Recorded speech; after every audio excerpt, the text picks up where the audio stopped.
고대로부터 인류는 항상 종말 신화를 믿어왔습니다. 그리고 그러한 공포는 통치자 혹은 권력 집단들의 권력을 강화하는 수단으로 사용되어 왔죠. 그리고 이러한 종말론은 현대에도 여전히 살아 숨쉬고 있습니다. 지난 세기까지만 해도 종말론의 가장 중요한 화두는 인구 폭발이었습니다. 당시 사람들은 지구에서 농경지로 사용 가능한 모든 땅의 최대 산출량으로는 10억 명이 한계라며 인구 증가를 억제해야 한다고 선동했고, 일부 극단주의자들은 당시 유행했던 우생학을 기반으로 열등한 유색 인종들을 줄여야 한다고 주장하기까지 했죠. 특히 멜서스는 인구는 기하급수적으로 느는 데 반해 식량은 산술급수적으로 늘기 때문에 시간이 갈수록 식량 문제는 심각해질 것이고, 그로 인한 여러가지 사회 문제들이 생겨날 것이라 예언했었습니다. 이러한 멜서스의 주장을 받아들인 지도층은 빈민들의 출산율을 억제하는 정책들을 펼쳤고, 선진국의 지원을 필요로 하는 저개발 국가들 역시 인구 억제 정책을 받아들여야만 했죠. 하지만 그들의 주장과는 다르게 현재는 전 세계 인구가 먹고도 남을 양의 식량이 생산되고 있고, 결국 멜서스 신화는 깨지고 말았습니다. 그 이후 인구 폭발을 대체해 급부상한 이론이 바로 오늘의 주제, 지구온난화입니다.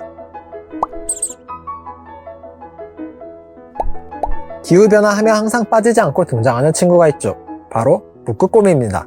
코카콜라의 마케팅에도 사용되어 익숙한 이 귀염귀염한 친구들. 여러 환경단체에서는 북극곰들이 수십 년 뒤면 멸종할 거라고 말하고 있습니다. 수십 년 동안 개체수가 늘고 있는데도 말이죠. 사실 북극곰의 개체수가 늘고 있다는 사실은 이제는 알 사람들은 다 아는 이야기라 별로 놀랄거리도 아닙니다. 하지만 여러 환경단체들은 여전히 북극곰이 멸종한다고 주장을 하고 있죠. 그런데 사실 제가 지켜봐온 지난 십수년간 환경단체들의 주장은 계속 바뀌었습니다. 처음 그들은 북극곰의 개체수가 줄고 있고, 그 원인은 바로 지구온난화라며 지구 환경의 변화가 생태계를 파괴하고 있다고 주장했고, 그렇게 터전을 잃은 곰들이 먹을 것을 찾아 민가로 내려오므로 곰들의 생존과 사람들의 안전에 위협이 되고 있다고 주장했습니다. 하지만 그들의 주장과는 다르게 2009년도에 북극곰 개체수 측정을 시작한 이래로 북극곰의 개체수가 6,000마리 정도에서 2만 마리 이상으로 늘었다는 점이 확인되자 한동안 환경단체들은 북극곰에 관해서는 침묵을 지켰고, 이후 북극곰을 대체할 아이콘으로 바다거북이와 산호 같은 생명체들을 내세우기 시작했습니다. 그리고 빙하가 녹아 터전을 잃었다는 주장 역시 잘못된 주장입니다. 환경단체들의 주장과는 다르게 사실 북극곰들은 원래 여름에는 남쪽으로 내려와서 생활합니다. 여름에는 남쪽에서 산딸기나 술록을 먹으며 지내고, 빙하가 다시 얼기 시작하는 가을에 북쪽으로 올라가는 거죠. 쓰레기통을 뒤지는 것 또한 마찬가지입니다. 곰들의 입장에서는 사냥하는 것보다는 사람들 주변이 훨씬 쉽게 먹이를 구할 수 있으니 쓰레기통을 뒤지는 것뿐인데, 환경단체들은 마치 굶주림에 시달린 곰들이 마지못해 최후의 수단으로 쓰레기통까지 뒤지는 것처럼 묘사하며 진실을 호도했습니다. 이러한 이들의 관점은 곰을 마치 사람이라도 되는 듯이 바라보았기에 생긴 오류죠.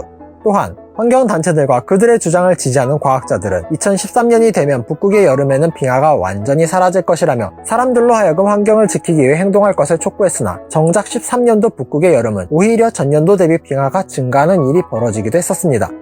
이러한 일들이 있었음에도 환경단체들은 북극곰을 마케팅의 도구로 사용하는 것을 포기하지 않았습니다. 한때 과거 자신들이 북극곰의 개체수가 줄고 있다는 주장의 근거로 사용했던 1970년대의 데이터는 오히려 북극곰의 개체수가 늘고 있다는 주장을 뒷받침하는 자료로 사용되자 이들은 태세를 전환해버렸습니다. 당시의 자료는 기술력의 부족으로 제대로 측정된 데이터가 아니기에 북극곰의 수가 늘었다는 주장은 신뢰할 수 없다 라며, 아무튼 빙하가 줄고 있으니 2050년이면 북극곰은 멸종할 수도 있다 라고 주장하고 있습니다. 물론 북극곰은 여전히 멸종 위기종인 것은 사실입니다. 그리고 한때 정말로 멸종 위기까지 몰렸던 것도 사실이고요. 그러한 상황을 반전시킨 것은 북극권 국가들이 1973년에 노르웨이의 수도 오슬로에 모여 북극곰 사냥 금지 국제조약을 체결한 덕분이었고, 그렇게 조약을 체결하도록 국가들을 움직인 것도 환경단체들의 노력 덕분인 건 역시 사실입니다.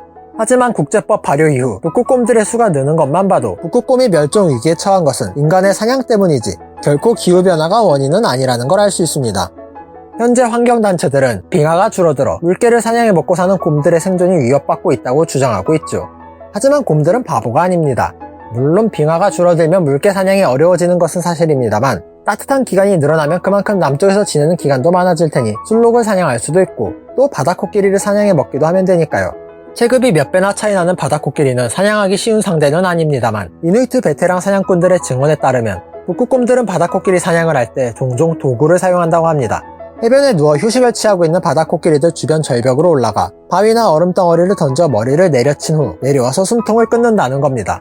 아직 정확히 관측된 행동은 아니지만 수백 년 전부터 여러 사냥꾼들의 목격담이 들려오는 만큼 밖에서는 아마 사실일 것으로 보고 있습니다.